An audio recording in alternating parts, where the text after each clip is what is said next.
இந்த 60-70 நாட்கள்ல நம்மள சொல்றாங்க ரீல்ஸ் போடுற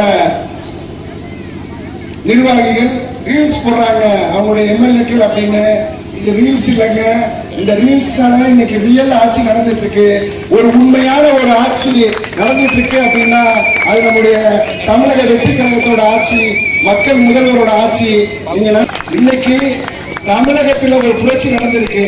ஆனா இந்தியா முழுக்க உள்ள மாநிலங்கள்ல இந்த புரட்சி தேவைப்படுது அப்படின்னு சொல்லிட்டு இருக்காங்க. இன்னைக்கு நம்முடைய தலைவர் தமிழகத்தின் தலைவரா முதன்மையானவரா பார்த்துட்டு இருக்கோம். இந்தியா முழுக்க நம்முடைய தலைவருடைய ஆட்சியும் தேவைப்படுகிறது. இன்னைக்கு நம்ம தமிழக தலைவரா பார்க்கிறோம். வெகு விரைவில் அவர் தேசிய தலைவரா உருவாகியிருக்காரு. இன்னைக்கு அகில இந்திய மக்களுக்குமே இந்த மாதிரி ஒரு சிறந்த தலைவர் கிடைக்க மாட்டேங்கிறாங்களா அப்படின்னு சொல்லி ஒவ்வொரு மாநிலத்திலையும் இயக்க பெருமிச்சம் போயிட்டு இருக்காங்க. எல்லாருமே கேட்கிறாங்க. இன்னைக்கு நம்முடைய நண்பர்கள் எல்லாம் வெளி மாநிலத்தில் இருக்காங்க. உங்க கவர்மெண்ட் சூப்பர் கவர்மெண்ட், டெய்லி டிவியில பாக்குறோம்.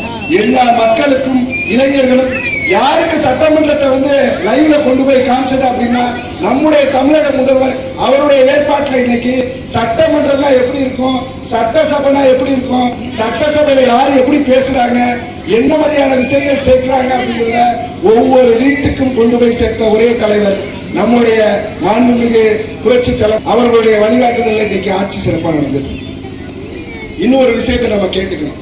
இன்னைக்கு ஒவ்வொரு குழந்தைகளா இருக்கட்டும், பெரியவர்களா இருக்கட்டும், இளைஞர்களா இருக்கட்டும், நம்ம சொல்லிட்டு அரசியலை பாடத்திட்டத்துல கொண்டு வரணும்னு இன்னைக்கு பாடத்திட்டத்துல மக்களுடைய ஒவ்வொருடைய வீட்லையும் நம்முடைய அரசியலை பத்தி சொல்லி கொடுத்துட்டு இருக்காரு.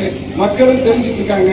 அதே மாதிரி இன்னொரு லஞ்சத்தையும் ஊழலையும் ஒழித்த ஒரு முதல்வர் அப்படின்னா நம்முடைய தமிழகத்தின்